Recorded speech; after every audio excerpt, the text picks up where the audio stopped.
Chapter 1. The night she bled, the rain came down in sheets, turning the cobblestones of Ashwick into rivers of black glass. Elara pressed herself against the alley wall, her breath coming in ragged gasps that misted in the October cold. Her dress, the one she'd worn to her sister's engagement party, the one that had cost 3 months' wages, clung to her skin, heavy with rain and shame. She'd left through the garden door while they were still laughing, while Marcus was still holding that woman's hand, while her sister pretended not to see. Weak, they'd always called her. Too soft, too trusting. Maybe they were right. Elara pushed off the wall and stumbled forward, her vision blurring with tears she refused to shed. She didn't know this part of the city, the old quarter, where the gaslight flickered against windows that had been boarded up for decades, where the churches were locked at night and the constables didn't patrol, where things that shouldn't exist waited in the dark. She felt them before she saw them, a prickling at the base of her neck, the sense of being watched by something that saw her not as a person but as prey. 3 figures materialized from the shadows ahead. They moved, wrong to fluid, too quick, their footsteps making no sound on the wet stones. In the guttering lamplight, their faces were beautiful and terrible, pale as death, eyes reflecting light like a cat's. Lost, little lamb. The one in front spoke with an accent she couldn't place, old, formal. His smile showed teeth to white, too sharp. Elara's survival instinct finally kicked in. She turned to run. They were faster. Hands cold as corpses grabbed her arms, her hair. She screamed, but the sound died in the rain. One of them yanked her head back, exposing her throat, and she saw the hunger in their eyes, ancient and absolute. "Please," she gasped. "House Corvus feeds where it wishes," the first one said, and she felt his breath against her neck, cold and wrong. "And no one will mourn." He never finished. The night moved. One moment the vampires surrounded her, the next, they were gone, thrown back with such force that one hit the alley wall hard enough to crack the brick. A 4th figure stood between her and them, and even through her terror, Elara registered the difference. This one wore darkness like a cloak. His coat was black wool, expensive, cut in a style from another century. His hair was dark, pulled back from a face that could have been carved from marble, beautiful in the way that storms were beautiful, dangerous. When he spoke, his voice was quiet, lethal. "Corvus dogs hunt in my territory now." The 3 vampires froze, the leader's arrogance drained away, replaced by something Elara had never thought she'd see in a predator's eyes. "Fear, Lord Thorn. We were only feeding on an unclaimed mortal without invitation, without declaration." The dark-haired vampire Thorn tilted his head slightly. "You know the accords. You know the price. My lord, please, leave." It wasn't a shout. It was barely above a whisper, but the 3 vampires fled as if hell itself chased them, disappearing into the rain-soaked night. Silence fell. Elara's legs gave out. She hit the ground hard, her palms scraping against the wet cobblestones. Her whole body shook cold terror, shock crashing through her in waves. She tried to push herself up, but her arms wouldn't support her weight. Footsteps, slow, measured. "Don't," she whispered. "Please, I can't. I'm not going to hurt you." His voice was different now, less weapon, more tired. So tired it made her chest ache. She looked up. He stood 3 feet away, making no move to come closer. Up close, she could see the inhuman perfection of him, skin too pale, features too precise, eyes that held centuries, but there was something else, something in the way he held himself, careful and controlled, as if he didn't trust himself. "You're bleeding," he said. Elara touched her neck. Her fingers came away red. Not much. They hadn't had time to truly feed, but enough. The sight of it made the world tilt. "Easy." He moved then, faster than sight, catching her before she fell again. His hands were gentle, cold, yes, but steady. "Breathe. You're in shock." She couldn't finish, couldn't say the word. "Yes." No apology in it, just fact. "Are you going to know?" He pulled back, putting distance between them again. His jaw was tight. "But you can't stay here. Corvus will send others, and unlike their whelps, they'll know whose territory this is and come prepared to fight for the kill." "Kill." Her voice broke. "You're bleeding, mortal. Free blood. Every vampire in the quarter will scent it within the hour." His eyes fixed on her neck, then deliberately away. "I can escort you to the sanctum neutral ground, or to the edge of the old quarter. After that, you're on your own." "Why?" The question came out sharper than she intended. "Why save me?" For a moment, something flickered across his perfect face. Old pain, old guilt, because 3 centuries ago, I failed to save someone who looked at me the way you did. he said quietly, and I've owed that debt ever since. Before Alara could respond, he shrugged out of his coat and draped it around her shoulders. It was heavy, silk-lined, and carried the scent of night-blooming flowers and old books. It was the kindest thing anyone had done for her in months. "Walk with me," Lord Thorn said, "and try not to bleed."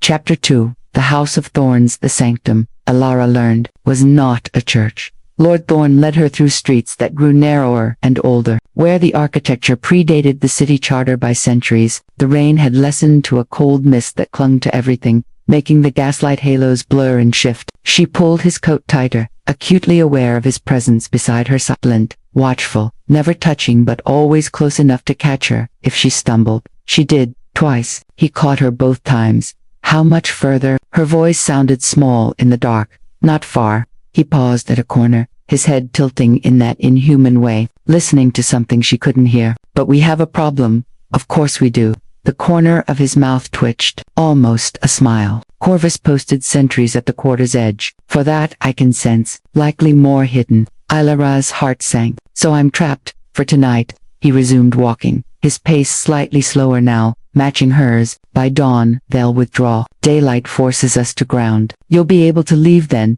and I'll be elsewhere."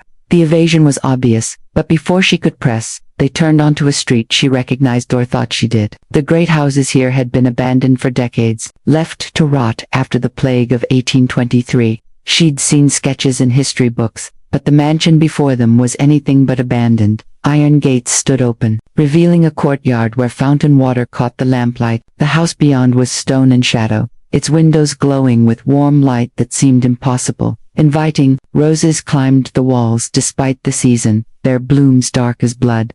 "This is the sanctum?" Alara asked. "This is my home," Thorn said quietly. "The sanctum is 3 streets over, but it's watched, and you're still bleeding. They'll smell you the moment you cross the threshold." He turned to face her fully. "I'm offering you shelter. Until dawn, nothing more." Every instinct screamed at her to refuse, to run, even if it meant facing the sentries. This was a vampire's house, his domain. But he'd saved her, and he was still standing 3 feet away, giving her space to choose. "Why are you helping me?" she asked again. "I told you." "No. The real reason." For a long moment, he simply looked at her. In the lamplight, his eyes were gray, not the reflected shine of the others, but human gray, sad and ancient. "Because I'm tired," he said finally. "Tired of watching mortals die when I could prevent it. Tired of the games the houses play with human lives as currency." He stepped back, toward the gate. "But if you'd rather take your chances with Corvus, I won't stop you." Alara looked at the dark streets behind her, at the mansion before her, at the vampire who'd had a dozen chances to hurt her and hadn't. She walked through the gate. The interior was nothing like she'd expected. Books everywhere, lining the entrance hall in floor-to-ceiling shelves, stacked on tables, tucked into alcoves. The air smelled of old paper, leather, and something green, herbs maybe, or the roses from outside. Candles burned in sconces, their light warm and steady, that felt lived in, loved. "You read," Ilara said stupidly. For 300 years. Thorn closed the door behind them, then moved past her into the hall. "I'll prepare a room. The washroom is there." He gestured to a door on the left. "If you'd like to tend your neck, supplies are in the cabinet. You keep medical supplies. I keep many things I hope never to use." He paused at the base of a grand staircase. "There's food in the kitchen. Tea. Help yourself to whatever you need." "You don't eat?" "No, but I have occasional guests." The way he said it, careful, almost embarrassed, made her wonder when he'd last had a guest at all. Ilara found herself asking, "Those vampires, Corvus, why did they listen to you?" Thorn's hand tightened on the banister. "Because I'm older than they are, and I've killed enough of them over the centuries that they've learned to fear the name, Lord Thorn. Just Thorn. The title is a courtesy I don't deserve." He started up the stairs, then stopped. "The house is warded. Nothing can enter without invitation. You're safe here." He disappeared into the upper darkness before she could respond. Alara stood in the washroom, staring at her reflection in the age-spotted mirror. She looked like something from a ghost story. Pale, rain-soaked, her carefully pinned hair a ruin around her shoulders. The bite on her neck was small, 2 puncture marks, barely bleeding now. She cleaned it carefully with supplies that were, she noted, expensive, recent, as if he'd bought them, hoping never to need them. The woman in the mirror looked different than the one who'd fled her sister's party. That Ilara had been weak, breakable, this one had survived. She found him in what must have been a study, standing before a fireplace where flames crackled despite no visible wood. He'd removed his jacket, his white shirt stark against the shadows. He was reading, actually reading, his attention on the leather-bound book in his hands. "The room is ready," he said without looking up. "Second floor, third door on the right. I won't disturb you." Ilara stayed in the doorway. "You're afraid?" That got his attention. He looked at her, those gray eyes sharp. "Of what? Of yourself? Of what you might do?"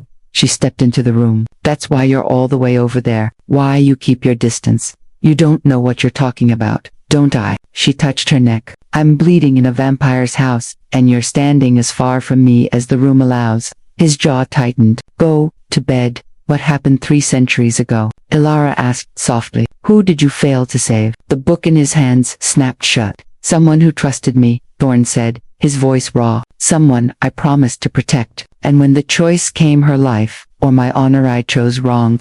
The pain in those words made her chest ache. "I'm sorry," Ilara whispered. "So am I." He set the book down with careful precision. "Now please, go upstairs before I prove every fear you should have, right? This time," she went. Chapter 3. The Truth in Stillness. Ilara didn't sleep. How could she? She lay in a bed that was too soft, in a room that was too beautiful, in a house owned by a creature who shouldn't exist. The guest room was elegant in its simplicity: dark wood, furniture, cream-colored linens, a window that overlooked the rose garden. Everything was clean, dust-free, as if he maintained it all himself, hoping for visitors who never came. At 3 in the morning, she gave up and wrapped herself in the robe she'd found silk too large. Probably his aunt ventured downstairs. The house was silent, not the silence of emptiness, but of waiting. She moved through halls lit by candles that never seemed to burn down, past paintings of landscapes she didn't recognize, until she found herself back at the study.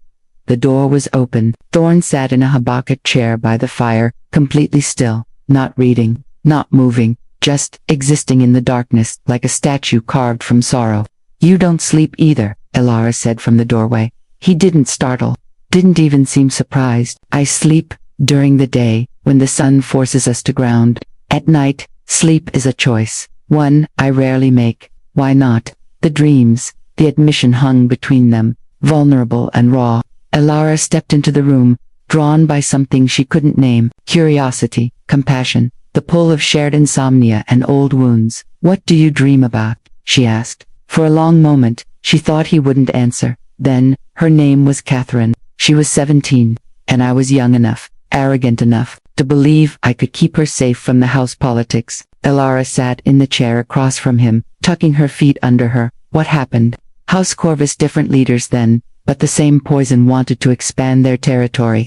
I was newly made, barely a century turned, and I'd claimed the old quarter as neutral ground, a sanctuary where mortals could pass safely. His eyes fixed on the fire. Catherine was a bookbinder's daughter. She'd bring me volumes to restore. We talked about poetry, philosophy. She was brilliant. You loved her. Nope, the word was firm, but I cared for her. And when Corvus demanded I yield the quarter, or they'd make examples of the mortals under my protection, I refused. I thought my age, my power, would be enough to shield them all. Ilara's chest tightened. It wasn't. They took her in daylight, while I slept. By the time I woke and found her, she was already gone. They'd drained her in the street, left her body at my gate as a message. His hands gripped the chair arms. I slaughtered 12 of them that night.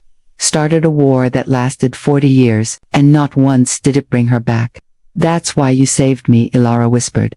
Because I reminded you? No. He finally looked at her. You don't remind me of her at all. Catherine was brave, bold. You were terrified in that alley.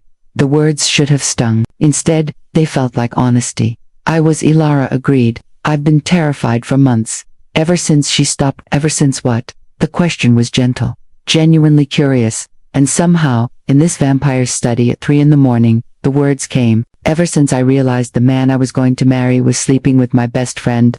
Ever since my sister knew and said nothing. Ever since I understood that everyone I trusted saw me as weak, disposable. She pulled the robe tighter. I left the party tonight because I couldn't stand being in the same room with my own cowardice anymore. Walking away from betrayal isn't cowardice, Thorn said quietly. It's survival. Is it because it feels like running? Sometimes running is the bravest thing we can do. He stood, moving to the bookshelves, and pulled down a slim volume. Catherine told me that once, after I admitted I'd fled my human life rather than face what I'd become. He held the book out. Elara took it. The leather was worn soft with age, the title embossed in fading gold, Meditations on Change. She was right, Thorne continued. Running from a burning building isn't weakness, it's wisdom. Knowing when to leave something that's destroying you, that's strength. Elara opened the book. The inscription inside made her throat tight. For Thorne, who saved me by letting me choose. See, she gave you this. After I offered to turn her. To make her immortal so Corvus couldn't hurt her. He returned to his chair. She refused.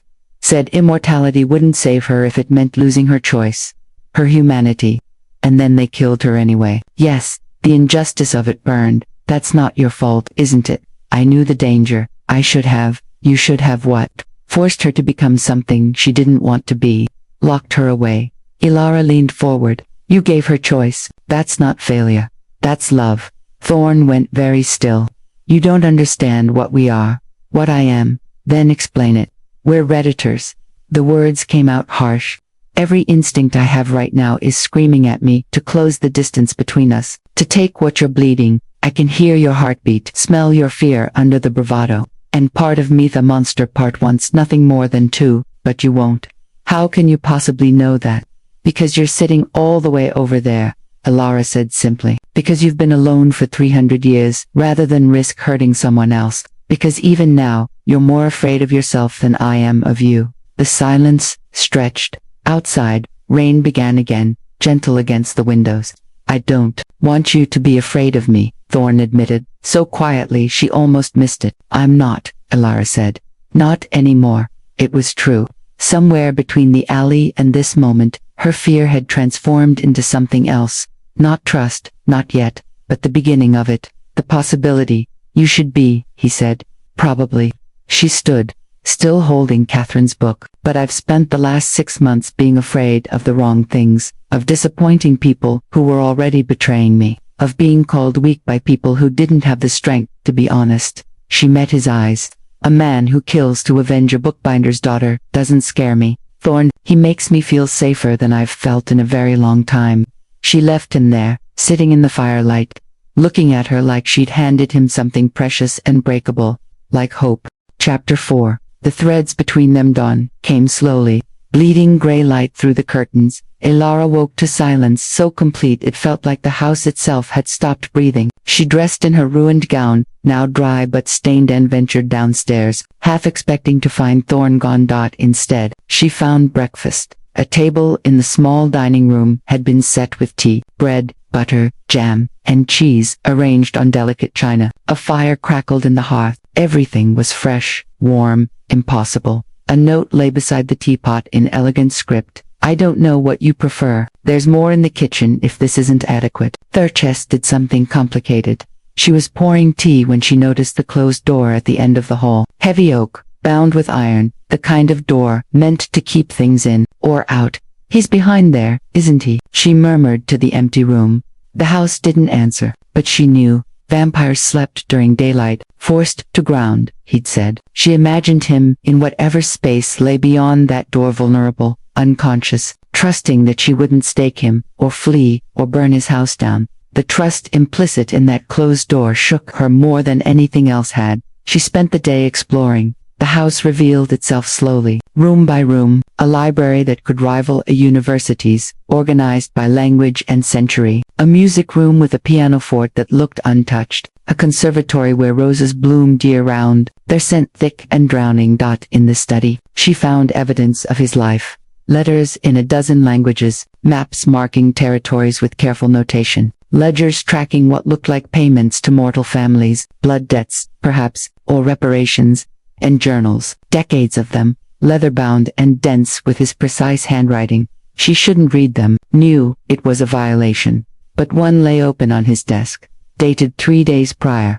Another decade passes. The quarter remains neutral. Corvus tests the boundaries but doesn't cross them. I tell myself this is enough, that protecting what I can is sufficient penance. but Catherine's face grows dimmer each year, and I wonder if forgetting her would be the final betrayal, or the first mercy I've allowed myself. Ilara closed the journal carefully, her hands trembling. He wasn't a monster. He was a man who'd turned himself into a fortress, who'd worn his guilt like armor for 3 centuries, who couldn't forgive himself for a death that wasn't his fault. She knew something about that, about punishing yourself for other people's cruelty. At dusk, the house changed. She felt it a shift in the air, a sense of something waking. The closed door at the hall's end opened silently, and Thorn emerged looking exactly as he had last night, perfect, undisturbed, as if he hadn't spent the day dead to the world. He stopped when he saw her curled in the study's chair, Catherine's book in her lap. "You're still here," he said. "Where else would I go? Home, away, anywhere that isn't a vampire's house." But his voice held no conviction. If anything, he sounded relieved. Ilara asked. "Gone at sunrise." As expected, he moved into the room with that preternatural grace. "The way is clear. I can escort you to the quarter's edge after dark. And if I don't want to leave," Thorn went very still. Don't, what? Don't stay, or don't say that." "Both." He turned away, his shoulders rigid. "You're romanticizing this, the situation, me. In a week, you'll remember what I am, and you'll regret I'm not romanticizing anything." Ilara interrupted. "I'm a woman who's been lied to, cheated on, and pitied for months. I know what false kindness looks like. This isn't that. You don't know me." "Then let me." She stood, setting the book aside. "You gave Catherine a choice. Give me the same courtesy. Her choice got her killed." "No, Corvus killed her. You gave her freedom, and she chose to keep it, even knowing the risk." Ilara stepped closer. "I'm choosing to stay, at least for tonight. Let me choose, Thorn." He looked at her, then really looked, like he was searching for something. Sanity, maybe, or proof that she was as reckless as she seemed. The question was raw. "Why would you choose this?" "Because last night, you stood between me and monsters. Because you gave me shelter without asking for anything in return." Because she hesitated, then pushed forward. "Because I've spent 6 months feeling invisible, and you see me." "I see prey," he said harshly. "I see a heartbeat and warm blood and everything my nature demands I take. And yet you haven't. Yet." The word hung between them, sharp as a blade. Ilara closed the remaining distance. She was close enough now to see the tension in his jaw, the way his hands curled into fists at his sides, close enough to feel the cold that radiated from him like winter personified. "What do you need?" she asked quietly. "For you to leave before I prove every fear you should have." "That's not what I asked." She tilted her head, exposing the bite mark on her neck, nearly healed now, just to faint marks. "You fed the house, made breakfast, wrote me a note. You're taking care of me, while denying yourself. When did you last feed, Thorn?" His eyes snapped to her throat, then away. "That's not when. 4 days ago." The admission came through gritted teeth. "I feed carefully, with consent, from willing donors who understand the exchange." "Then I'm willing." "No." He backed away, as if she'd burned him. "Absolutely not." "Why?" "You said, you need consent. I'm giving it. You don't understand what you're offering." His voice shook. "The intimacy of it, the bond it can create. I won't, can't, or won't let yourself." Thorn stopped at the window, his back to her, silhouetted against the rising night. When he spoke again, his voice was barely audible. "If I feed from you, everything changes. The blood bond, it's not just physical, it's emotional, psychological. You'd feel what I feel, know what I've done, see 3 centuries of death and guilt." And he pressed his forehead against the glass. "I won't trap you in my darkness." Ilara's heart cracked open. "What if I told you I'm already in the dark, that I've been drowning for months, and you're the first person who's offered me a hand? Then, I'd say you deserve better than a hand that's stained with blood." "Maybe," she agreed softly, "but it's the hand I'm choosing." The silence stretched. Outside, the city hummed with nightlife, mortal and immortal, predator and prey, all playing their eternal dance. Finally, Thorn turned. His eyes were no longer gray but silver, reflecting the lamplight like a wolf's. "One day," he said quietly, "you'll understand what you're asking, and you'll hate me for letting you choose this. Then that's my mistake to make." "Yes," he whispered, "it is."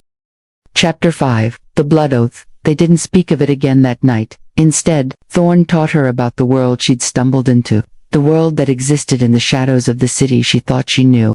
There are 5 great houses in the region, he explained, spreading a hand-drawn map across the study table. Corvus, whom you've met. Nightingale, who control the dockyards. Ashford, the old money families. Devereux, who run the underground fighting rings. And Blackthorn, my bloodline, though I'm the last of it. Alara studied the map, territories marked in different colors. Boundaries that meant nothing to mortals but everything to the creatures who ruled the night. What happened to the rest of your house? Dead most, in the wars. Some by choice walking into the sun when the weight of eternity became too heavy. His finger traced the old quarter, marked in faded green. I claimed this as neutral ground 50 years after Catherine died, declared its sanctuary under the old Accords. The Accords, laws older than any living vampire, written when we first learned to coexist with humanity instead of simply hunting it. He pulled out another document vellum, the ink brown with age, the 3 cardinal rules: no feeding without consent, no turning without declaration to the houses, no hunting on neutral ground.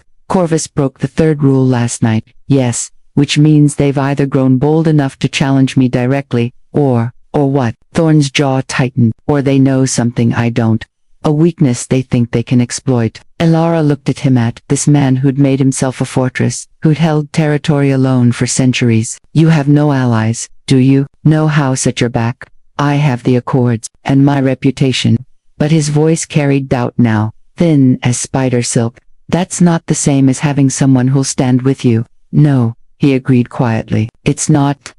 The vulnerability in those words made her ache. She reached across the table, her hand covering his before she could think better of it. His skin was cold, marble smooth. He stared at the contact like she'd performed magic. I'm standing with you, Alara said, for whatever that's worth. You're mortal, fragile. If Corvus decides to move against me, then teach me how not to be fragile. She squeezed his hand. You said you feed from willing donors, that it creates a bond. What kind of bond? Thorn closed his eyes. Alara, I need to understand, please. For a long moment, he didn't move. Then, slowly, he turned his hand over, lacing his fingers through hers. The gesture was achingly gentle. The blood bond works in stages, he said finally. A single feeding creates awareness. You'd sense my presence, my emotions at their strongest. Multiple feedings deepen it. You'd hear my thoughts if I let you. Feel my pain, my hunger. He opened his eyes, and they were silver again,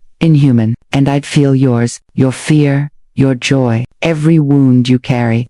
That terrifies you, Alara realized. Not hurting me, but being that close to someone again. Yes. The honesty of it stole her breath. Here was a creature of immense power, ancient and deadly, afraid of intimacy. What if I told you I'm terrified too, she whispered, that I've spent so long building walls around myself, that the thought of letting anyone in makes me want to run. Then I'd say we're both fools for considering this. Probably. She smiled, despite herself, but I'd rather be a fool with you than safe and alone. Something in his expression cracked. You say that now, I'll say it tomorrow. Too, and the day after. She stood, still holding his hand, and rounded the table until they were close enough that she could feel the cold radiating from him. I'm not Catherine, Thorn. I'm not asking you to save me. I'm asking you to let me stand beside you. You don't know what you're asking. Then show me. The words hung between them, charged with meaning. Thorn's free hand came up slowly, his fingers hovering near her face but not touching, as if he didn't trust himself. If we do this, he said, his voice rough, there's no going back. The bond, once formed, fades but never fully breaks. You'll carry a piece of me, and I'll carry a piece of you. Good, Alara said simply. Good. He almost laughed, the sound broken. You truly are mad. Maybe, or maybe I'm just tired of being afraid. She reached up, guiding his hand to her cheek. His palm was cold, but his touch was reverent, terrified. Show me what it means to choose this, to choose you, for a heartbeat. He simply held her face in his palm, his thumb brushing her cheekbone with devastating gentleness. Then he leaned in, his forehead resting against hers. I'll try not to hurt you, he whispered. I know. His hand slid from her cheek, to cradle the back of her neck, tilting her head to expose her throat. The bite marks from last night stood out against her pale skin, nearly healed. His breath ghosted over them, cold, controlled. Tell me to stop, he said. At any moment, I'll stop. I trust you. The words seemed to undo him. He made a sound, half groan, half pliant, then his mouth was on her throat, not biting, just pressing there, his lips cold against her racing pulse. Your heartbeat, he murmured against her skin. It's so fast. I'm nervous. Don't be. His hand tightened in her hair, holding her steady but not restraining. I won't take more than you can give, Thorn, she breathed. This first time, it'll feel strange, intimate, but not painful, I promise. She felt the scrape of his fangs sharp, precise, and then the bite. The sensation was nothing like she'd expected. No pain, just pressure, and then it was warmth flooding through cold. It was standing at the edge of a cliff and choosing to fall. It was every wall she'd built, crumbling as his consciousness brushed against hers. Ancient and sad and achingly lonely, she felt his hunger not for blood, but for connection, for someone who saw him and stayed anyway, and beneath that, buried so deep she almost missed it, hope. He pulled away almost immediately, his breathing ragged, her blood stained his lips. His eyes were wide, shocked. Ilara, he gasped. I can feel, I know, she whispered, because she could feel him too. His 3 centuries of isolation, his guilt, his desperate, fragile wish that maybe, just maybe, he wasn't beyond redemption.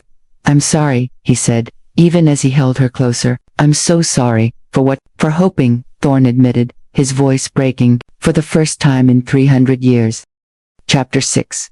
When shadows strike, the bond hummed between them like a living thing.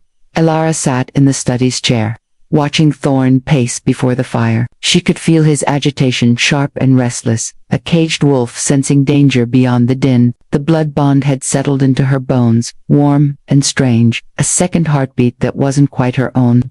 They're coming, he said suddenly. Corvus, I can feel the pressure at the wards. How many? At least a dozen, maybe more. He stopped pacing, his hands curling into fists. They're testing the boundaries, looking for weaknesses. Through the bond, Ilara felt his fear not for himself, but for her. The realization steadied something inside her chest.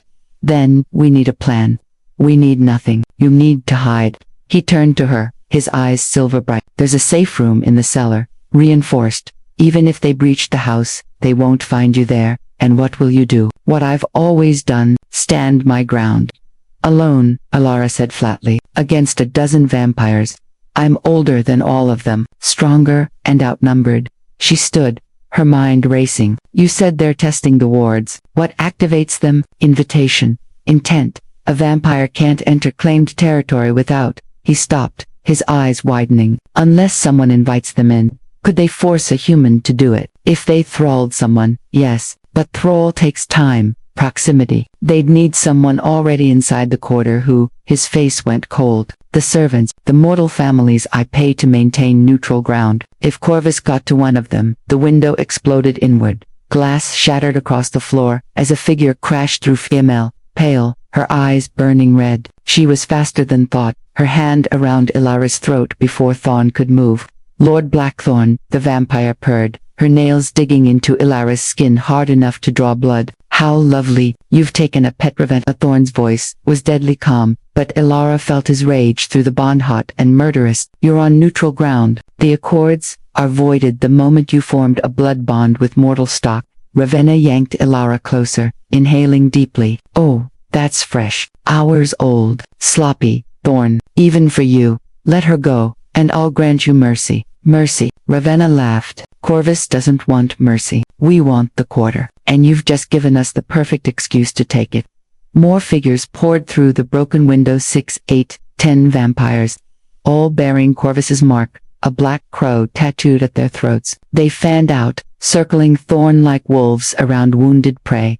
Through the bond, Ilara felt his calculation, the odds, the angles, the likelihood that he could save her if he moved fast enough. It wasn't good. The bond violates nothing, Thorn said, his eyes never leaving Ravenna. The accords allow feeding with consent. She gave it freely.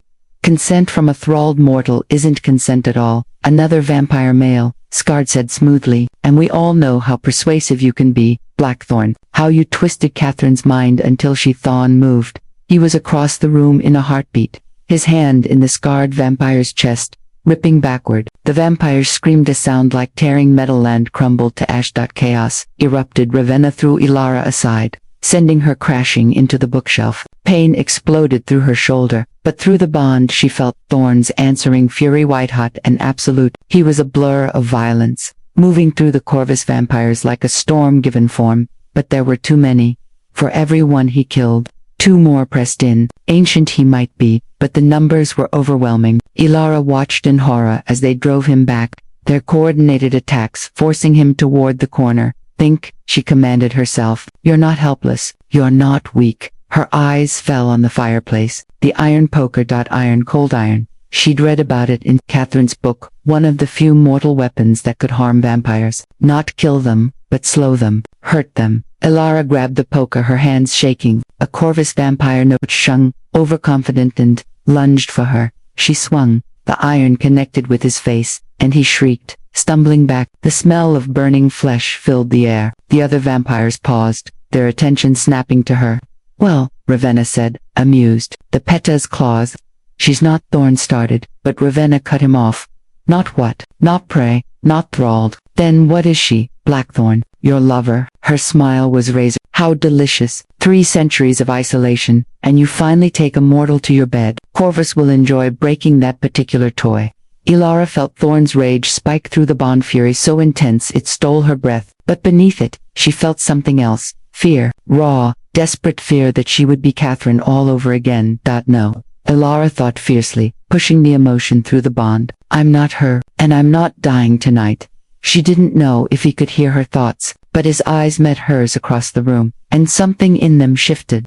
Together, Thorn said quietly. Not to her? Ilara nodded. What happened next? She would remember in fragments. Thorn moving like lightning, driving the Corvus vampires toward her. Ilara swinging the iron poker, using her mortality as a weapon. They expected her to cower, not fight. The vampires' screams as iron met flesh, the way Thorn used her attacks as openings, tearing through enemies with surgical precision. They fought like they'd trained together for years, like the bond between them carried more than emotion, carried instinct, understanding, perfect synchronicity. When the last Corvus vampire fell to ash, Ravenna stood alone in the ruined study. Impressive, she said, though her voice had lost its mockery. The old wolf has found a she-wolf to run with him. Leave, Thorn said. His coat was torn, his face spattered with blood not his own. While you still can. Oh, I'm leaving. But this isn't over, Blackthorn. Ravenna's eyes fixed on Ilara. Corvus wanted the quarter. Now, we want her, the mortal who made you weak. She makes me strong, Thorn said quietly. Ravenna laughed cold, bitter. Then you're more of a fool than I thought. Strength built on mortality always crumbles. She was gone before he could respond, vanishing into the night with inhuman speed. Silence fell. Ilara dropped the poker, her hands trembling with adrenaline and shock. Ash covered the floor, the remains of 6 vampires. The study was destroyed. The window gaped open to the night, and Thorn stood in the center of it all, looking at her like she'd performed a miracle. You fought, he said, wonder in his voice. I told you, Ilara replied, her voice shaking. I'm standing with you. He crossed the room and pulled her into his arms, cold and strong and desperate. Through the bond, she felt everything. His fear, his pride, his overwhelming relief that she was alive. They'll come back, he whispered against her hair. Corvus doesn't forgive this kind of humiliation. I know, you should leave, now, before, no. Ilara pulled back, meeting his eyes. We end this, together. How? I don't know yet, she admitted, but we'll find a way. For the first time since she'd met him, Thorn smiled, real and unguarded. Yes, he said, we will. Chapter 7. The weight of dawn. They worked through the night, repairing what they could. The window was beyond saving, so Thorn boarded it with planks from the cellar while Ilara swept ash and glass into careful piles. The silence between them was heavy with unspoken things, fear, adrenaline, and the strange intimacy of having fought side by side. Through the bond, she felt his turmoil, guilt for putting her in danger, pride that she'd survived, and underneath it all, a bone-deep terror that Corvus would make good on their threats. Stop, Ilara said finally, setting down the broom. Thorn looked up from the board he was nailing. Stop what? Blaming yourself, she crossed to him, her steps crunching on broken glass. I can feel it, you know, through the bond. You're tearing yourself apart. His jaw tightened. I should have anticipated this. Should have known Corvus would use the bond as an excuse. There is no excuse. They wanted your territory. They would have found a reason regardless. She took the hammer from his hands, setting it aside. What happened to Catherine wasn't your fault, and what's happening now isn't either. You don't understand, then help me understand. Ilara's voice was gentle but firm. You've carried this guilt for 3 centuries. Don't you think it's time to put it down? Thorn turned away, his shoulders rigid. When he spoke, his voice was raw. She trusted me, and I let her walk into death because I was too proud to force her hand, too honorable to take away her choice. You loved her agency more than you feared losing her, Ilara said softly. That's not failure, Thorn. That's the purest kind of love. It got her killed. No, Corvus killed her. Your love gave her freedom. There's a difference. He was silent for a long moment. Then, how are you so certain? Because I know what it's like to have someone take your choices away. The words came out harder than she intended. Marcus didn't ask if I was happy, didn't care if I was enough for him. He just took my time, my trust, my future, and when I finally found the courage to walk away, everyone called it weakness. Thorn turned to face her. It was strength. Yes, and so was letting Catherine choose mortality over immortality. So was standing alone for 300 years rather than compromise your principles. She stepped closer. You're not weak, Thorn. You're the strongest person I've ever met. Something in his expression cracked open. I don't feel strong. I feel. He stopped, struggling for words. Tired, Ilara offered gently. Terrified, he admitted, they'll come for you now, use you to hurt me, and I can't. His hands curled into fists. I can't lose someone else. You won't.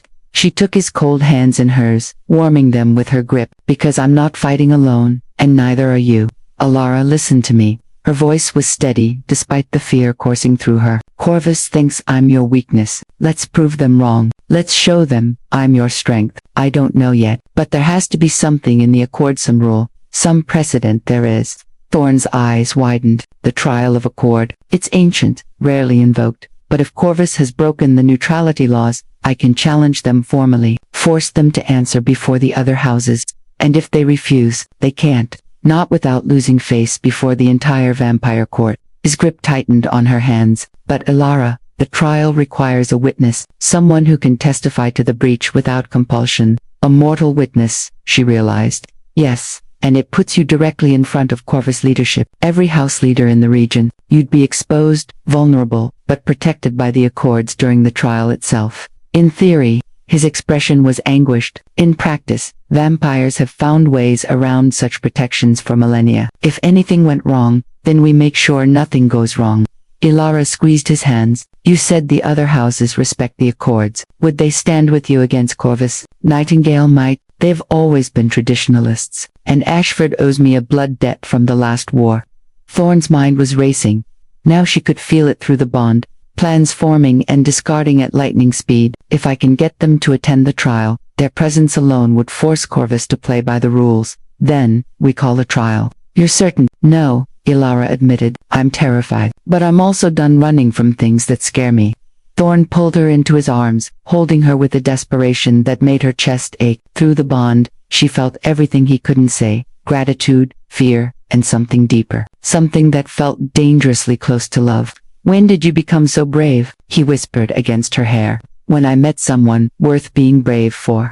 He pulled back, his eyes searching hers. You realize what you're saying? Yes. Her heart hammered against her ribs. I know exactly what I'm saying. For a moment, they simply stood there. The broken study around them, dawn creeping closer through the boarded window. Then Thorn cupped her face in his cold palms, his touch achingly gentle. If we do this, he said quietly, if we call the trial and Corvus falls, the other houses will want to know what you are to me. The bond will be examined. Our connection will become public knowledge. Let them examine it, Ilara said. I'm not ashamed. They'll try to use you against me. They can try. A smile ghosted across his lips, real and unguarded. You really are mad, probably. She rose on her toes, close enough that their foreheads nearly touched. But I'd rather be mad with you than sane without you. The confession hung between them, vulnerable and raw. Through the bond, she felt his response, a surge of emotion, so intense it stole her breath. Hope and fear and desperate, fragile want. Ilara, he breathed. The sun crested the horizon. Thorn gasped, his body going rigid. Ilara felt it through the bond, the sudden, overwhelming pull of daylight, forcing him toward unconsciousness. His knees buckled, and she caught him, struggling under his weight. The cellar, he managed, his voice slurred. I've got you. She half carried, half-dragged him toward the iron door at the hall's end. "Come on, just a little further." The door opened to reveal stairs descending into darkness. She could see a room below, sparse, windowless, with a bed that looked more like a stone slab. A vampire's daylight sanctuary. They made it halfway down before Thorn collapsed completely. Unconscious before he hit the bottom step, Ilara knelt beside him in the dark, her hand on his chest. He was cold, utterly still, for all intents and purposes, dead until nightfall. Through the bond, she could still feel him distant now, muted, but present. A faint ember keeping warm against the day's-long darkness. "Sleep," she whispered, brushing hair from his forehead. "I'll keep watch." She didn't know if he could hear her, but she stayed there anyway, sitting on the cellar steps, keeping vigil over the vampire who'd taught her that strength came in many forms, that choosing to trust was the bravest thing of all. Chapter 8, Letters in Blood and Ink. Cholera spent the day preparing for war. She left Thorn sleeping in the cellar and returned to the ravaged study, her mind clear and sharp. If they were going to call a trial of accord, they needed evidence, documentation, proof that Corvus had broken the neutrality laws. The journals were her starting point. Thorn had kept meticulous records, 3 centuries of interactions with the houses, treaties signed and broken, blood debts owed and paid. She found the entries about Catherine. June 3, 1723, Corvus violated neutral ground. Catherine Moss, age 17, drained in daylight while under my protection. 12 of their line answered for it. The debt is paid in blood, but the wound remains. Her throat tightened, but she kept reading. There were other entries, other mortals Corvus had killed over the centuries, always skirting the edges of the accords, always finding loopholes, a pattern of predation that should have been stopped decades ago. Why didn't anyone stop them? She wondered. The answer came from an entry dated 50 years prior. Nightingale refuses to intervene. Ashford looks away. Devereux profits from the chaos. The houses protect their own interests, and lone wolves like me are left to hold the line alone. Sometimes I wonder if the accords mean anything at all, or if they're just pretty words we tell ourselves while the strong devour the weak. Ilara's hands clenched on the journal. No wonder he'd been alone for so long. No wonder he carried such weight. But he wasn't alone anymore. She found writing paper in the desk drawer and began composing letters. One to House Nightingale, invoking their traditionalist values. One to House Ashford, reminding them of the blood debt they owed Thorn. One to House Devereux, appealing to their love of spectacular trial would draw attention. And attention meant influence. She kept her words formal, precise. She was writing as Thorn's representative now, and every word mattered. By noon, she had drafts of all 3 letters. By mid-afternoon, she'd found Thorn's seal, a blackthorn branch encircling a crescent moon, and wax to seal them. She just needed him to wake and approve them before she sent them out. The waiting was the hardest part.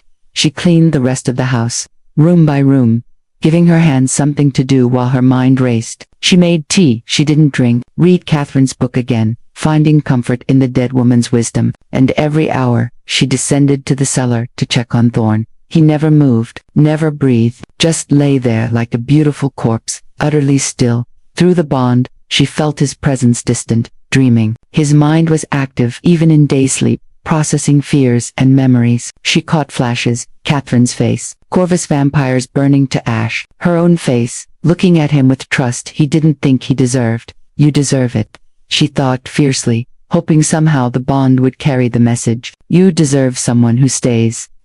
As sunset approached, she felt him stir through the connection, consciousness returning like a tide. She was sitting on the cellar steps when his eyes opened silver in the darkness, focusing on her immediately. "You stayed," he said, his voice rough from disuse. "Where else would I be?" He sat up slowly, every movement controlled. "You should have left." "Used the daylight to get far away from my wrote letters," Ilara interrupted, holding up the sealed envelopes. "To Nightingale, Ashford, and Devereux, calling them to witness the trial of accord. I need you to read them before I send them."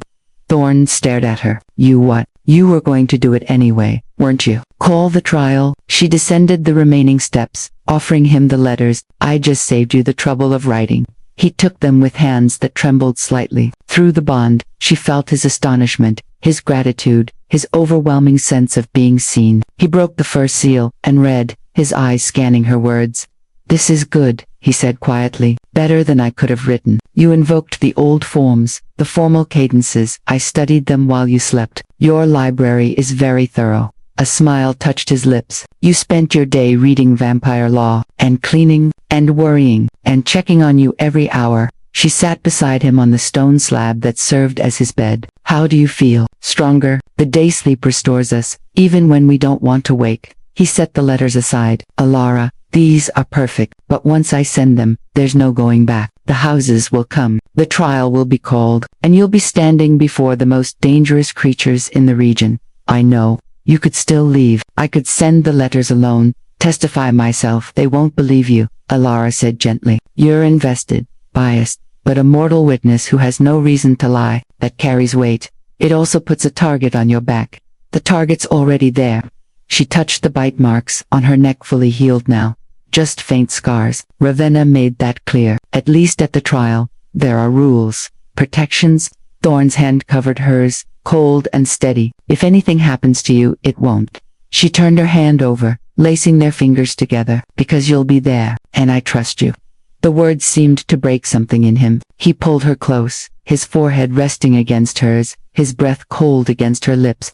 I don't deserve your trust, he whispered. Maybe not, but you have it anyway. She pulled back just enough to meet his eyes. Send the letters, Thorn. Let's end this. For a long moment, he simply looked at her. Then he nodded. They sent the letters at midnight, using Thorn's network of mortal couriers, people he'd protected over the years, who owed him their lives or their children's lives. Within hours, responses began arriving. House Nightingale would attend. Their Sela, Silver Nightingale with spread wings, was pressed into blue wax. House Ashford would attend. Their Selan Oaktree with deep roots came with a brief note. The debt is remembered. We will stand as witness. House Devereux would attend. Their Seal Two Crossed Swords came with no note at all, but the implication was clear. They smelled blood in the water and wanted to watch the feeding frenzy. Only one letter remained to send. The formal challenge to House Corvus. Elara watched Thorn write it, his handwriting precise and beautiful. The words were formal, invoking the accords, listing the violations, demanding the trial. At the bottom, he added, and I name as witness the mortal Alara Thorn, who stands under my protection and cannot be harmed without answering to me. Thorn? Alara asked quietly. Not Blackthorn. He looked up, something vulnerable in his eyes. If you're going to stand with me, you should carry my name, the protection it offers. Unless, no, she said quickly. I'm honored. The smile he gave her was small but real. The honor is mine. He sealed the letter with black wax, and his thorn branch seal. The challenge was official. How long until they respond? Alara asked. By dawn. They have no choice. To ignore a formal challenge is to forfeit their claim to the territory. Thorn set down the seal, his expression grim. And then we have 3 days to prepare. 3 days until the trial. 3 days until we stand before 5 vampire houses and prove that Corvus broke the accords. He turned to her, his eyes silver and serious. 3 days until you become the most important mortal in the region. Illyra's heart hammered, but her voice stayed steady. Then we'd better make them count. Through the bond, she felt his fierce pride, his desperate hope, and underneath it all, the thing he still wouldn't say aloud, that somewhere in the last few days, she'd become more than just a mortal he was protecting. She'd become his reason to keep fighting. Chapter 9. The night court convenes. The trial was held in the ossuary. Alara had never heard of the Plaza Cathedral built into the catacombs beneath the old quarter, where the bones of plague victims lined the walls in careful patterns, skulls and femurs arranged like grotesque art, a reminder that death came for everyone eventually. Even vampires had once been mortal. Thorn had dressed her carefully for this, a gown of deep green velvet that had belonged to someone else, someone from another century, he'd admitted quietly. The fabric was heavy, formal, the neckline high enough to hide her scars but low enough to prove she was real, breathing, alive. Catherine's, Alara had asked as he fastened the buttons. My sister's, before I was turned. His hands had stilled on her back. She would have liked you. Now those same hands rested on her shoulders as they descended the spiral stairs into the ossuary. The air grew colder with each step, thick with the scent of old stone and older death. Torchlight flickered against the bone-lined walls, casting shadows that danced like ghosts. At the bottom, The cathedral opened up vast and terrible and beautiful. 5 thrones had been arranged in a semicircle, each carved from different stone. Already 4 were occupied. House Nightingale sat in silver, a woman with hair like spun moonlight, her eyes ancient and knowing. Lady Nightingale, Thorn had told her, 2 centuries old and devoted to the old ways. House Ashford occupied dark wood, a man built like an oak tree himself, broad-shouldered and grim. Lord Ashford, who remembered every debt and always paid them. House Devereux sprawled in black marble, twins, male and female, their faces mirror images of cruelty and beauty. They watched Elara like cats watching a wounded bird. The 5th, Thrombleed Red Stone stood empty. Corvus had not yet arrived. Lord Blackthorn. Lady Nightingale's voice echoed through the chamber. You bring serious accusations tonight. I bring truth. Thorn's hand tightened on Elara's shoulder. House Corvus has violated neutral ground, fed without consent, broken the accords repeatedly over 3 centuries. Strong words, Lord Ashford rumbled. You have proof. I have a witness. All eyes turned to Elara. She felt the weight of their gazes, predators, assessing prey. Ancient minds calculating her worth. Through the bond, she felt Thorn's steady presence, an anchor in the storm. A mortal, one of the Devereux twins, the female purred. How delightfully fragile. How delightfully biased, her brother added. She carries Blackthorn's name, his mark, his bond. The bond makes her testimony more credible, not less, Thorn said coldly. She cannot lie to me. I would feel it. Or perhaps, you feel only what you wish to feel, the female Devereux suggested. Love makes fools of us all. Elara stepped forward, away from Thorn's protective hand. Her heart hammered, but her voice came out steady. I'm not here because I love him, she said clearly. I'm here because 3 nights ago, Corvus vampires tried to drain me in an alley, without asking, without consent, on neutral ground that Lord Blackthorn has protected for a century. Silence fell.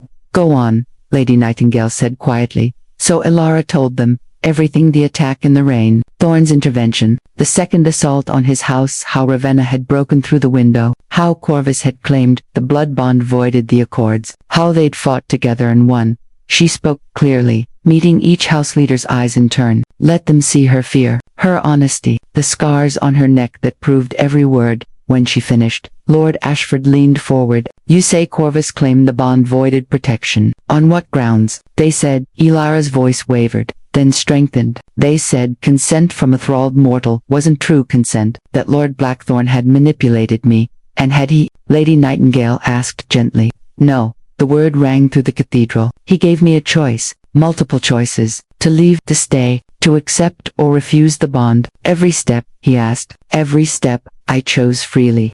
Pretty words, the male Devereux said, but how do we know they're true? Thrall can make victims believe anything. Test me, Elara said impulsively. Thorn went rigid. Through the bond, she felt his panicraw, and immediate. Elara, no, test me, she repeated, looking at Lady Nightingale. If I'm thralled, you'll know. You're older than him, you'd feel it. Lady Nightingale rose from her throne, graceful and dangerous. You understand what you're asking. To open your mind to a vampire who is not your bondmate. I understand. Elara's hands trembled, but she kept them still. I'm not afraid. That was a lie. She was terrified, but she met Lady Nightingale's eyes anyway. The ancient vampire crossed the space between them, her movements fluid as water. She was beautiful the way winter was beautiful, old and perfect and deadly. She reached out, her pale fingers hovering near Elora's temple. This will feel invasive, she warned, but I will be gentle. Elara nodded. Through the bond, she felt Thorn's desperate restraint, every instinct screaming at him to intervene, to protect, to stop this. But he trusted her choice, even when it terrified him. Lady Nightingale's fingers touched her temple. The invasion was immediate and absolute. Elara gasped as the vampire's consciousness brushed against hers, omniscient, vast, capable of crushing her mind like paper. She felt Lady Nightingale rifling through her memories, the alley, the attack, Thorn's study, the blood bond, every moment of the last 3 days, looking for compulsion, for thrall, for any sign that Thorn had taken her choices away. The vampire found none, because there were none to find. Lady Nightingale withdrew, her expression thoughtful. She speaks truth. The bond was formed with full consent, and her mind is entirely her own, unusually strong, actually, for one so young. Relief crashed through Thorn's side of the bond. Elara swayed, dizzy from the mental intrusion, but forced herself to stay upright. So Corvus lied. Lord Ashford said heavily. The bond was legitimate. The attack on Blackthorn's house was unprovoked. Not just unprovoked, Lady Nightingale corrected. Premeditated. I saw Ravenna's thoughts in the girl's memory. Corvus planned this, used the bond as an excuse to seize territory they've wanted for decades. Then where are they? The female Devereux asked. Why hasn't Corvus sent a representative to defend themselves? As if summoned, footsteps echoed from the stairs. A figure descended into the ostritole, elegant, with silver hair and eyes like black ice. He wore crimson and black, the colors of House Corvus, and his presence filled the cathedral like smoke. Lord Corvus, Lady Nightingale said coldly. You're late. Forgive me. His voice was silk over steel. I was busy dealing with traitors in my own house. He stepped into the torchlight, and Illyra's blood ran cold. Because at his feet, bound in silver chains, was Ravenna. It seems, Lord Corvus continued smoothly, that certain members of my house acted without authorization, broke the accords without my knowledge. For that, I offer Lord Blackthorn my sincerest apologies. Thorn's hand found Illyra's gripping tight. Through the bond, she felt his fury and his understanding. Corvus was throwing Ravenna to the wolves, claiming ignorance, playing the political game. You expect us to believe, Thorn said, his voice dangerously quiet, that a dozen of your vampires attacked my house without your knowledge. I expect you to accept my justice. Lord Corvus smiled, cold and terrible. Ravenna and her conspirators will answer for their crimes, with their lives, if the council demands it. How convenient, Lord Ashford muttered, but Illyra could see the trap closing. If they accepted Corvus's offer, if they let him execute Ravenna, as a scapegoat he'd escape punishment, the house would remain intact, the territory would stay contested, and nothing would change. No, Illyra said quietly. Every head turned. No. Lord Corvus's eyes fixed on her. The mortal speaks out of turn.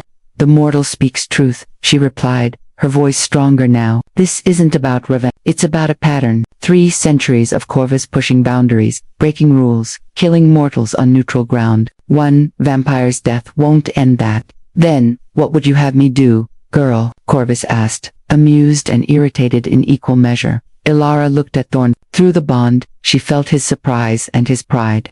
Yield the territory, she said, publicly. Swear before the council that neutral ground will remain neutral, that mortals under Lord Blackthorn's protection are untouchable. Make it binding. Silence. Then Lord Corvus laughed cold and genuinely impressed. The pet has teeth, he said. Very well, I'll yield on one condition. Name it, Thorn said flatly. Corvus's smile was a blade. Trial by combat. You against my champion. If you win, the territory is yours. The accords are upheld, and Corvus never contests neutral ground again. If you lose, I accept, Thorn said. No, Illyra started. But it was too late. The challenge was issued, accepted. Binding. End through the bond. She felt Thorn's grim determination. He would fight, he would win, or he would die protecting what was his. Chapter 10. The choice she made. The combat would take place at dawn. Illyra stood in Thorn's study, repaired now. The window replaced, the ash swept away, and watched him prepare. He'd shed his formal coat for something older, a shirt of dark linen, pants that allowed movement, boots worn soft with age, battle clothes from another century. You don't have to do this, she said for the 3rd time. Yes, I do. He was checking weapons, not that he needed them. Vampires fought with fang and claw and centuries of experience, but old habits died hard. Corvus left me no choice. There's always a choice. Not this time. He set down the silver dagger he'd been examining and turned to face her. If I refuse, I forfeit the territory. Corvus wins, and every mortal in the old quarter becomes fair game. And if you lose, the question hung between them, sharp and terrible. Then you run, Thorn said quietly. The moment I fall, you leave the ossuary, and don't look back. The bond will break when I die. You'll be free. I don't want to be free. Her voice cracked. I want you alive. He crossed to her in 3 strides, pulling her into his arms. Through the bond, she felt everything: his fear, his determination, and underneath it all, something he'd been holding back for days. Love. Raw and desperate and absolutely certain. Illyra, he whispered against her hair. If something happens, don't. She pressed her hand over his mouth. Don't you dare say goodbye. He pulled her hand away, holding it against his chest where a heart should beat but didn't. I need to say this. In case no, please. The word was broken. Let me say it. Just once. Elara looked up at him. This vampire who'd saved her, sheltered her, fought beside her. This man who carried 3 centuries of guilt and loneliness, and still somehow found room to hope. Then say it, she whispered. I love you. The confession came out rough, like he was tearing it from somewhere deep inside. I don't know when it started. Maybe when you stayed that first night. Maybe when you fought Corvus with an iron poker. Maybe the moment you looked at me and saw someone worth saving instead of a monster to fear. His hands framed her face, cold and gentle. I love you, and I'm so goddamned sorry I couldn't give you safety, peace, a normal life with a man who could grow old beside you. Tears burned Ilara's eyes. I don't want normal. I want you. I'm already dead, Ilara. Have been for 300 years. You're the most alive person I know. She rose on her toes, her lips a breath from his. And I love you too. So you don't get to die tonight. You don't get to leave me. Understand? For a moment, Thorn simply stared at her. Then he kissed her. It wasn't gentle. It was desperate and fierce and tasted like goodbye despite her protest. His hands tangled in her hair, pulling her closer, and she felt everything through the bond, every fear, every hope, every ounce of love he'd been holding back. When they broke apart, both breathing hard, or at least, she was. His forehead rested against hers. If I survive this, he said roughly, I'm never letting you go. Good, Ilara whispered, because I'm not planning to leave. The ossuary at dawn was a different place. Torches had been extinguished. The only light came from gaps in the ceiling where morning sun tried to pierce the darkness. Thorn stood in the center of the bone-lined cathedral, his face calm, his body coiled with lethal readiness. Across from him, Corvus's champion waited. Ilara's breath caught. The vampire was massive, 7 feet of muscle and predatory grace, his skin covered in scars that spoke of centuries of combat. His eyes burned red, and when he smiled, his fangs were longer than any she'd seen, more animal than man.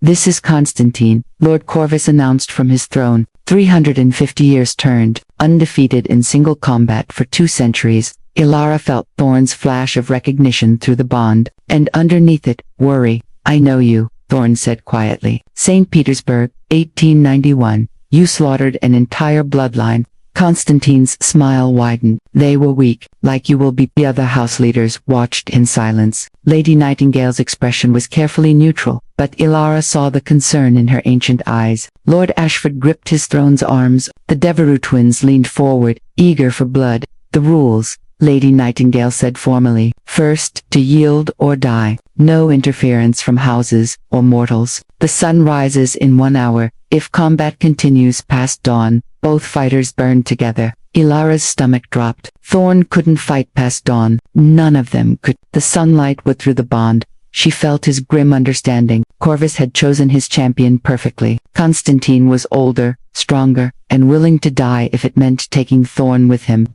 Begin, Lady Nightingale commanded. They moved. Constantine struck first, faster than thought, his fist aimed at Thorn's throat. Thorn twisted, avoiding the blow by inches, his own hand lashing out. He caught Constantine's arm and pulled, using the larger vampire's momentum against him. Constantine crashed into the bone-lined wall, hard enough to crack skulls. He laughed. What followed was violence unlike anything Ilara had ever witnessed. They were blurs of motion too fast for mortal eyes to track properly. She caught glimpses, Thorn's fist connecting with Constantine's jaw, Constantine's claws raking across Thorn's ribs, both of them moving with the deadly precision of apex predators. Blood spattered the ancient stones, vampire blood, black as ink. Through the bond, Ilara felt every blow Thorn took, every moment of pain he pushed through. His ribs were cracked. His left arm wasn't moving right, but he kept fighting, kept moving, because surrender meant death for everyone he'd protected. Constantine was relentless. Every time Thorn landed a hit, the massive vampire absorbed it and came back stronger. Older didn't always mean better sometimes. It just meant more experienced at taking punishment. The gaps in the ceiling grew brighter. Dawn was coming. Thorn was tiring. She felt it through the bond, not physical exhaustion, but the drain of sustained combat against someone who wouldn't fall. His movements were still precise, still deadly, but slower. Just a fraction of a second slower, Constantine noticed. His next strike caught Thorn across the face, sending him crashing to the floor. Before Thorn could recover, Constantine was on him, one massive hand around his throat, pinning him to the stone. Yield, Constantine growled, "or I snap your neck and we both burn." Through the bond, Alara felt Thorn's calculation, the acceptance. He was going to yield, to save the mortals in the quarter, to save her. No. The thought wasn't hers alone, it was theirs, shared through the bond. And suddenly, Alara understood. The bond went both ways. She felt his strength, yes, but he felt hers too, her humanity, her mortality, her desperate, fierce will to survive. She didn't know if it would work, didn't know if mortals could even do this. But she reached through the bond and pushed, every ounce of strength she had, every moment of terror and hope and love, every reason she had to keep fighting. She poured it all through the connection, feeding it to Thorn like he'd fed from her blood. His eyes widened. Through the bond, she felt his shock and then his surge of renewed strength. Thorn's free hand shot up, grabbing Constantine's wrist. With a roar that echoed through the ossuary, he twisted, bone cracked. Constantine howled, his grip loosening just enough. Thorn rolled, throwing the larger vampire off, and was on his feet in an instant. His eyes found Ilaras across the cathedral, gray meeting brown, the bond singing between them like a living thing. Together, she thought. Together, he agreed. Constantine charged again, but this time Thorn was ready. He moved with renewed speed, strength borrowed from the mortal woman who refused to let him fall. His strikes were surgical, now targeting old wounds, exploiting weaknesses. Constantine's left knee buckled from a blow Thorn had landed minutes ago. Thorn pressed the advantage, driving the larger vampire back toward the bone-lined wall. Light spilled through the ceiling gaps. Dawn was here. Yield, Thorn commanded, his hand at Constantine's throat. Never, Constantine spat. Then burn. Thorn held him there, pinned in the single shaft of sunlight that pierced the darkness. Constantine screamed as smoke began to rise from his skin. I yield. Corvus's voice rang through the cathedral. Constantine yields. End it. Thorn pulled Constantine back into shadow. The massive vampire collapsed, his skin already healing but his pride shattered. Silence fell. Lady Nightingale rose from her throne. Lord Blackthorn is victorious. House Corvus will yield the territory and honor neutral ground. Let it be recorded. Lord Corvus stood, his expression murderous but controlled. The territory is yours, Blackthorn. But this isn't over. Yes, Thorn said quietly. It is, because Ilara had crossed the cathedral and taken his hand, blood-stained and trembling but alive, and every vampire in the ossuary saw what she represented. Mortalhood stood with the vampire and made him stronger. A bond that couldn't be broken by politics or power. A love that had survived its first test, and would survive many more. The end of their beginning. The vampire who'd been alone for 3 centuries had found someone worth protecting, and the woman they'd called weak had proven she was the strongest of them all.